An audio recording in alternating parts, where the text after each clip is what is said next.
नमस्कार मित्रों, मैं जय जनता हॉर्न के लिए फिर आपके साथ आपकी अदालत में पेश हैं और और साथ में मेरे सहयोगी अजीत जी भी हैं। हम बात करेंगे आज एक मुद्दे पे जो 2024 का चुनाव होने जा रहा है, जिसमें हम लोग अपने वोट का इस्तेमाल करेंगे, वोट देने जाएंगे। आखिर मुद्दा क्या है इसका? किस मुद्दे पे आप वोट करेंगे या जनता किस मुद्दे पे वोट कर रही है इस बार, यही जानने का कोशिश करेंगे कि 2024 का जो वोट करेगी जनता, वो जनता का मुद्दा क्या होगा। जैसे 2019 में राफेल, चौकीदार चोर है, ढेर सारी बातें आई थी। उससे 14 में भी आई थी मौत का सौदागर, चाय वाला, बहुत सारी ऐसी बात आई थी। 2024 में शायद कि नरेंद्र मोदी हिंदू नहीं है, उनका परिवार नहीं है, तो सभी बीजेपी के वर्करों ने या देश के कुछ लोगों ने, जो मोदी जी को चाहते हैं, उन्होंने पोस्टर तक अपने घर के आगे लगवा दिया कि मैं मोदी का परिवार। क्या ये मुद्दा बन जाएगा? तो अगर इस नैरेटिव के चुनाव होंगे तो फिर आपका जो व्यक्तिगत मुद्दा है, हो सकता है आपके सड़क टूटे हुए हो, आपके पास नाली नहीं हो, आप बेरोज़गार हो, आपकी किचन की बजट बहुत ज़्यादा है, ठीक है, सेविंग नहीं है, कैरियर बच्चे का, ये सब मुद्दा कहाँ गया सर? आप भी सोचिए मैं क्या बोल रहा हूँ। ये मुद्दा देश का है या नहीं है? इसी बात पे हम बात करने जा रहे हैं कि आखिर ये मुद्दा देश का है कि नहीं है। आइए मिले हम अपने सहयोगी अजीत जी से। अजीत जी, क्या इस बार 2024 का चुनावी मुद्दा, एजेंडा वोट का होगा? देखिए, सबसे बड़ा चीज़ क्या है कि मोदी जी जो हैं बहुत चतुर राजनीतिज्ञ हैं, बहुत चतुर राजनीतिज्ञ हैं। वो सबसे पहला चीज़ क्या है कि 370 का जो एक आंकड़ा जो मोदी जी ने दिया है, वो लाएं तो लाएं कहाँ से? 370 के बाद 380 का क्यों नहीं दिए, 390 का क्यों नहीं दिए, 360 का क्यों नहीं दिए, जो विड्थ की जो होती है केंद्र में? तो सबसे बड़ा चीज़ क्या है कि 370 ही क्यों दिए? तो दूसरे टर्म में जो पूरे देश का जो एक विचार था कि कश्मीर से 370 हटना चाहिए, वहाँ से मोदी जी 370 जो वोट, सांसद जो है 370 का जो एक जादुई आंकड़ा है, वो प्राप्त करने के लिए बोले। तो क्योंकि लोगों के मन मानस मस्तिष्क पटल पर ये एक बैठ जाए कि 370 जो है मोदी बीजेपी को लाना है और 370 पर चर्चाएं होने लगे, इस चीज़ को लेकर के वो आए। क्योंकि मोदी जी जानते हैं कि देश जो है वो कश्मीर के 370 में एकजुट है। कश्मीर का जो 370 का जो मुद्दा था, धारा 370 जो था, उसमें देश एक मत था और लोगों के मन मस्तिष्क और पटल में इस कदर बैठा हुआ था। जब 370 धारा कश्मीर से हटी थी तो पूरा देश जो है झूम उठा था। इसलिए मोदी जी वहाँ से इस चीज़ को लेकर के आए हैं। दूसरा सबसे बड़ा चीज़ क्या है कि देश में मुद्दा क्या होगा? तो मुझे लगता है भैया कि 300 ये जो विपक्ष जो है मुद्दा को पकड़ने में विफल रहा है, पूर्णतः विफल रहा है कि मुद्दा लाए तो लाए कहाँ से।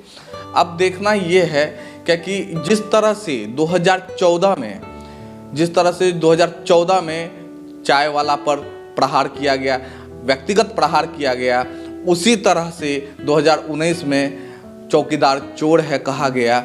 और जिस तरह से पूरा देश जो है मोदी जी के साथ खड़ा हो गया, भारत के प्रधानमंत्री के साथ खड़ा हो गया, उसी तरह 2024 में अभी हाल फिलहाल में लालू जी के द्वारा जो बयान दिया गया कि मोदी का परिवार नहीं है, वो प्रधान उनकी माता जी की मृत्यु के बाद वो श्राद्ध कर्म संस्कार में नहीं गए, तो इस चीज़ को लेकर के पूरे देश में एक माहौल बना और मैं मोदी का परिवार का एक ट्रेंड चला। तो क्या इसी के इर्द गिर्द चलेगा? इस चीज़ को समझना होगा। दोस्त, सबसे पहले हम इस चीज़ को समझते हैं कि ये आया तो आया कहाँ से।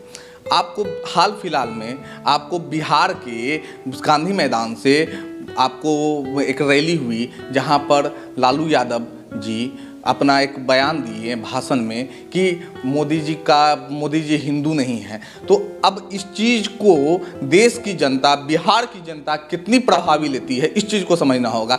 क्योंकि जब से 2014 से लेकर के 2024 तक में जो भी योजनाएं आए, उत्तर से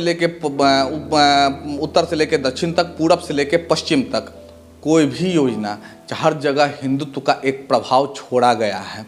तो कैसे देश के लोग इस चीज़ को मानेंगे, ये समझना होगा। और आप एक चीज़ आपको हम बताएंगे कि बिहार जो है, आपको बिहार क्या पूरा देश जो है बिहार को एक जंगल राज के दौर में देख रहा था। कब? लालू यादव के रीजन में। 2005 से पहले जब नीतीश कुमार सत्ता में पदार्पण किए थे, पदार्पण से पूर्व जो है बिहार जंगल राज के लिए जाना जाता था। किस तरह से वहाँ पे यहाँ पे कानून की धज्जियाँ उड़ाई जाती थी, अपहरण किसी समय हो जाया करता था, मर्डर किसी समय हो जाया था, लूट कांड कभी भी हो जाया करता था। व्यवसाय जो है वो एकदम आईसीयू में था। किस तरह से कि वहाँ पर लोग व्यापार करने से डरते थे, बाहर से लोग पैसा लगाने से डरते थे। तो ये स्थिति थी बिहार की।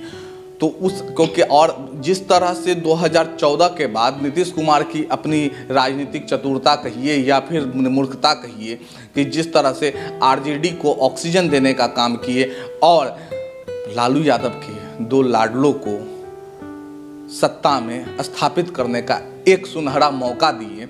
और एक चीज़ आपको समझना होगा कि यहाँ पर तेजस्वी यादव एक परिपक्व राजनेता की तरह उभर के आए और जनता के नब्ज़ को पकड़ लिए। क्योंकि ये जनता जो है, आज की जनता जो है, युवा हर चीज़ समझती है। और लालू यादव के समय में जो आज से 3 दशक पहले की जो युवा थे, वो लालू यादव के देहातीपन पर, हठी ठिठोली पर ज़्यादा चलते थे। और आज का युवा इस चीज़ को एक्सेप्ट नहीं करेगा, इस चीज़ को समझते थे। तो इस चीज़ को लेकर के वो जनता के बीच में जाते थे तो उलूल जुलूल बात नहीं करते थे, प्रभावी बात करते थे। बयानबाजी वो एक उच्च स्तर का किया करते थे, निम्न स्तर की बयानबाजी नहीं किया।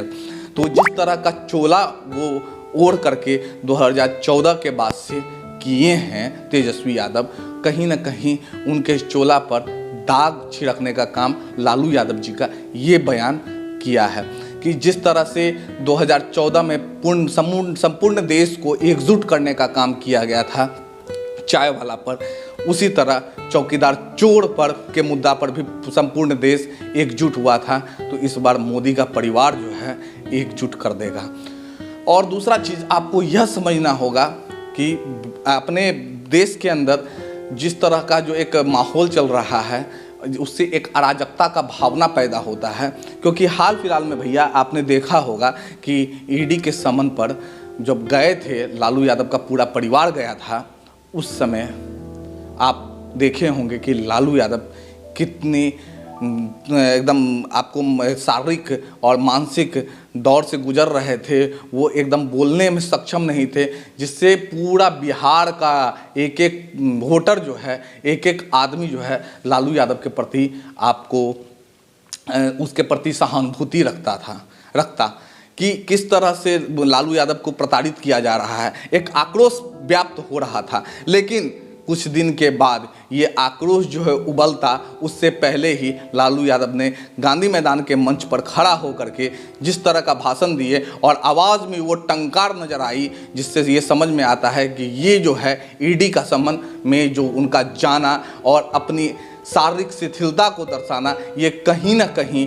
राजनीति से प्रेरित थी। वो अपने आप को ये साबित करने में विफल हो गए और इससे देश के अंदर एक आक्रोश पैदा होगा, अराजकता का भावना, एक राजनीतिक मुद्दा जो बन के निकल रहा है, वो मुद्दा बस इसी के इर्द गिर्द निकल रहा है। और आपको एक चीज़ समझाना पड़ेगा कि और समझना पड़ेगा कि मोदी जी इतने चतुर हैं कि आने वाले 100 दिन का ब्लूप्रिंट मोदी जी ने बता दिया कि यदि 2024 में जीत के हम आएंगे तो आने वाले 100 दिन में हम क्या करेंगे। और इस पर जनता जो है विश्वास भी कर लेगी। यदि विपक्ष इस चीज़ को लेकर के जनता के बीच में जाता है कि सबसे पहली बात तो विपक्ष के पास कोई मुद्दा है नहीं।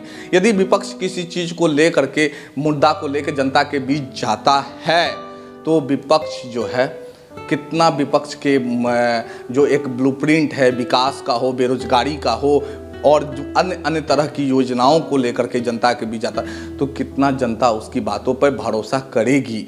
क्योंकि मोदी जी ने बहुत सारी, वो एकदम ढोल नगाड़ों के साथ बोलते हैं कि जिस चीज़ का हम शुभारंभ करते हैं, नींव रखते हैं, तो उसके उद्घाटन करने का भी मद्दा रखते हैं।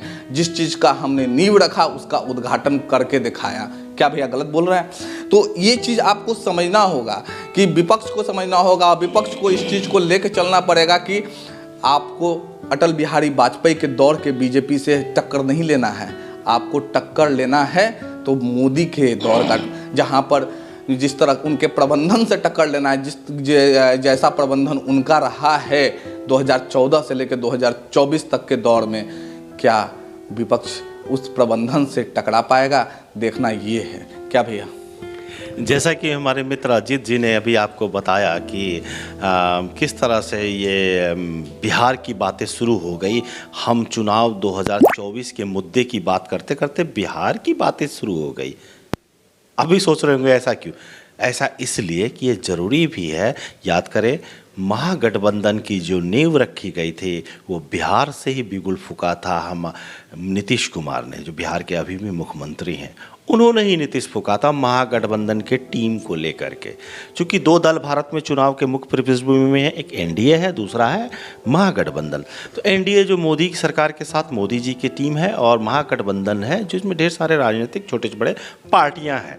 तो अगर आप चुनाव के रिजल्ट देखेंगे 2019 के, तो जो पार्टियां महागठबंधन में, उनको 60% का वोट है, इनको 40% का वोट है। तो ओबियसली 60% वाला सरकार बना लेगा। तो महागठबंधन की नींव इसी बेस पे रखी गई थी। लेकिन उसी महागठबंधन की हवा पंचर कर दी मोदी जी ने। नीतीश कुमार जी उछल के यहाँ से यहाँ आ गए। जिसने निर्माण किया वही उछल के इधर आ गया। उत्तर प्रदेश में देखिए आप, जयंत चौधरी आरएलडी, ठीक है, वो खत्म, वो आ गए। राजभर साहब आ गए। इधर उड़ीसा में बीजू जनता दल भी आ रहे हैं, साथ में महाराष्ट्र से भी आ रहे हैं एनडीए के तरफ। तो ये जो समीकरण था 60% वाला, महागठबंधन वाला, ये समीकरण को धराशाही कर दिया BJP Modi leaded NDA team ने। बात ये है, चूँकि बिहार एक सेंटर पॉइंट रहा है 2024 के चुनाव में, इसीलिए बात बोला जाता है। अब मुद्दे की बात हम करना चाहते हैं कि क्या महंगाई, बेरोजगारी मुद्दा रहेगा 2024 में? तो बॉस, अगर आप पढ़े लिखे हैं, आप समझदार भी हैं, हम भी समझदार हैं, आप इस बात को जानिए कि क्या जनसंख्या वृद्धि दर इस कदर बढ़ती जाएगी तो सभी को रोजगार देना संभव होगा? नहीं ना। तो ये तो हमेशा कोई भी सरकार आए ये बनी रहेगी। जिस कदर जनसंख्या वृद्धि दर बढ़ रही है, तो इसी के लिए एक कानून लाने की कोशिश भी गई थी जिसका बहुत विरोध हो गया था, जनसंख्या नियंत्रण कानून। ठीक है, वो क्यों हुआ था ये आप जानते हैं। दूसरा सवाल विकास का रहा। अगर विपक्ष विकास को मुद्दा बनाता है, डेवलपमेंट को मुद्दा बनाता है, तो भी वो धराशायी हो जाता है। क्यों?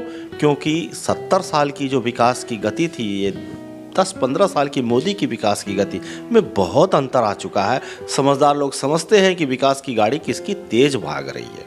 ठीक है, तीसरा मुद्दा क्या हो सकता है वो आप जानते हैं। वो यही हो सकता है चुनावी लिफाफे की मुद्दा। जैसे चौकीदार चोर है, चाय वाला। अभी रिसेंटली बीजेपी के पास ये मुद्दा कुछ नहीं था ऐसा भुनाने का, तो बैठे बैठाए लालू जी ने मुद्दा दे दिया, बिना वजह बोल दिया कि भाई नरेंद्र मोदी हिंदू नहीं है और उनके परिवार नहीं है। तो सारे लोग लिखना, पोस्टर चालू कर दिए कि भाई मैं मोदी का परिवार, मैं मोदी का परिवार। इलेक्शन का कैंपेन ही हो गया मोदी का परिवार। तो फिर क्या रहा ऐसे में? तो कहने का मतलब ये है कि विपक्ष को देखें, कांग्रेस मुख्य पार्टी है। कांग्रेस जहां से चुनाव लड़ती है वो पूर्वजों की, उनकी जो विरासत चुनाव का संसदीय क्षेत्र है, और रायबरेली और अमेठी। सोनिया गांधी चुनाव शायद नहीं लड़ेंगी, वो राज्यसभा जाएंगी। और हमारे राहुल बाबा जी हैं, राहुल गांधी जी हैं, वो चले गए अमेठी छोड़ के वायनाड। तो परिवार से भी चक्कर चल रहा, ठीक है, वायनाड से भी चक्कर चल रहा, अलग बात है, लेकिन वो छोड़ दिया अपने फील्ड को। इधर प्रियंका गांधी बची, वो क्या करती हैं ये देखना है। तो इस तरह से पूरा का पूरा विपक्ष खत्म हो चुका है। भारत की जो न्याय यात्रा है, राहुल गांधी की जो न्याय यात्रा है, ब्रेक होकर के कैम्ब्रिज चली जाती है, फिर कैम्ब्रिज से आके फिर ज्वाइन हो जाती है। ये पिकनिक स्पॉट नहीं है, ये चुनाव है, गंभीरता से लेना चाहिए। ये दुर्भाग्य है, ये हम कोई खुश नहीं हो रहे हैं, ये दुर्भाग्य है हमारा आपका कि याद रखें, अगर जिस देश का विपक्ष स्ट्रांग नहीं होगा वो देश बहुत परेशानी में आ जाएगा। आप समझदार है, समझते होंगे विपक्ष को भी स्ट्रांग होना है। तो बहरहाल कहने का मतलब है कि अब हमारे पास कोई चुनाव का मुद्दा है क्या, वो आप समझे। और ये भी समझने का मन करता है कि मुझे तो नहीं लगता कि कोई चुनाव का मुद्दा ऐसे ग्राउंड जीरो पे बचा जहां लोग कहते हो कि भाई ये मुद्दा है, इस बार का ये मुद्दा है। ऐसा नहीं है। मोदी के सामने धराशायी है वे बहुत अच्छी मैनेजमेंट, चुनावी स्ट्रैटेजीज, और आने वाले समय के लिए अभी सरकार बनी भी नहीं, चुनाव भी नहीं हुआ, उन्होंने 100 दिन पहले का एजेंडा बना लिया। भाई इतना आगे भाग रहे हैं, तो देखिए आप इस चीज़ को। और इसी मुद्दे के ऊपर आज हम और अजीत जी दोनों बहस आपसे विचार विमर्श करना चाह रहे थे। और क्या अजीत जी मेरा कहना ठीक है? ज़रा आप 2 लाइन बता दें लोगों को। जी एकदम सही है कि आप विपक्ष के पास सबसे बड़ा बात है कि ये मुद्दा है नहीं। जिस तरह से मोदी जी काम करते हैं, अब लोगों को इस चीज़ पर विश्वास हो गया है कि मोदी जी, अब देखिए सबसे बड़ा चीज़ कि लोग जो विपक्ष हल्ला करता है कि मोदी जी, लालू यादव जी के द्वारा जो एक बयान दिया गया कि मोदी जी हिंदू नहीं है, वो माता जी के कार्यक्रम में बाल दाढ़ी को नहीं मुड़वाएं। तो ये चीज़ समझना होगा कि मोदी जी एक प्रचारक रह चुके हैं, और यदि मोदी जी प्रचारक हैं, गृहस्थ जीवन को त्याग चुके हैं, तो एक गृहस्थ जीवन को त्यागने के बाद उसको गृहस्थ जीवन से कोई लेना देना नहीं रहता। वो तो उनका एक निर्मलता रही कि वो उनकी माता जी के मरने के बाद वो माता जी के साथ एम्बुलेंस में बैठ करके वो गए। वो उनकी एक, जैसे पूरा देश उनके लिए परिवार है, उसी तरह वो भी उनका एक परिवार रहा है। लेकिन मोदी जी पर जो हमला होता है, बहुत सारे बुद्धिजीवी जो हैं वो आपको आरटीआई के माध्यम से प्राप्त किए कि मोदी जी 2014 के बाद से आज तक कितनी बार छुट्टियाँ ली, लेकिन हर बार उनको एक ही जवाब मिलता है कि नहीं ली। तो एक गीता में श्लोक है, कर्मण्येवाधिकारस्ते मा फलेषु कदाचन मा कर्म फलेषु दुर्गुमाते संगोष्ठे कर्मणि। और मोदी जी कर्म पर, गीता की जो ये सार है, इस सार को आत्मसात कर लिए हैं, और आत्मसात करने के कारण वो देश के लिए हर पल समर्पित रहते हैं। और कभी सुनते होंगे कि दिवाली के समय में वो बॉर्डर पर जाकर के जवानों के साथ दिवाली मना रहे हैं। पूरा जब देश अपने परिवार के साथ दिवाली मना रहा होता है, उस समय वो बॉर्डर पर जाके अपने जवानों के साथ। तो इस चीज़ को समझना होगा, विपक्ष को भी इस तरह की रणनीतियों में आकर के चुनाव लड़ना होगा। देश के लोगों को, देश के अंदर की भावनाओं को समझना होगा कि जिस तरह से मोदी जी के प्रबंधन ने देश की भावनाओं को, देश के नब्ज को पकड़ करके राजनीति करना शुरू की है, उसी तरह विपक्ष को भी समझना होगा, उसी तरह से नब्ज को पकड़ के राजनीति करनी होगी, तभी जाकर के वो मोदी के प्रबंधन से टकरा पाएंगे। नहीं तो अभी विपक्ष के पास मुद्दा ही नहीं बचा है। और इस बार का जो मुद्दा रहेगा वो समझ में ही नहीं आ रहा है कि 2024 का इलेक्शन का जो आगाज होने वाला है वो किस मुद्दा के इर्द गिर्द रहेगा। क्योंकि विपक्ष के पास विकास को लेकर के कोई ब्लूप्रिंट नहीं है, कोई सरोकार नहीं है। विपक्ष करे तो करे क्या, किस मुद्दों को भुनाने का प्रयास करे। तो आज का हम लोगों के बीच में जो संवाद रहा है वो विपक्ष का पास जो एक एजेंडा है, उस एजेंडे को लेकर के इस बार 2024 का जो इलेक्शन किस धुरी पर नाचेगा उस पर लेकर के एक संवाद रहा है। हम देश के मिजाज को टटोलने का प्रयास कर रहे हैं। तो आप लोग हमसे जुड़ने के लिए धन्यवाद। और आप ज़रूर से ज़रूर मेरे चैनल को सब्सक्राइब करें और कमेंट करके ज़रूर बताएं कि देश का मुद्दा क्या है। धन्यवाद। जय